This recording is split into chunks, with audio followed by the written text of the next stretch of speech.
Мисалы 21 жылдын жыйынтыгы боюнча электр энергиянын өздүк наркы 1 сом 72 тыйынды түздү.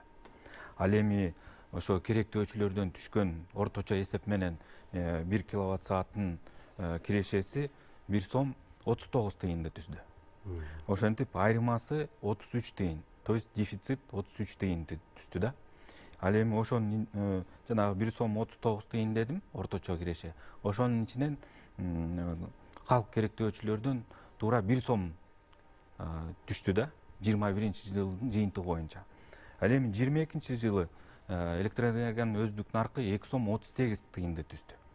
Буга эмне себеп болду?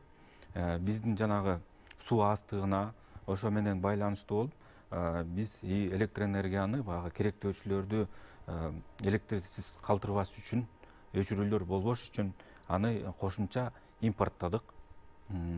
Бул 2,5 миллиард киловатт импортталынды. Анын акчасы 6 миллиард 600 түздү.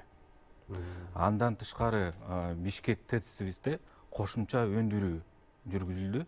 Мисалы жыл сайын обычный режиминде 1 миллиард 400 болсо, азыркы өткөн жылда 2,5 миллиард өндүрүлдү.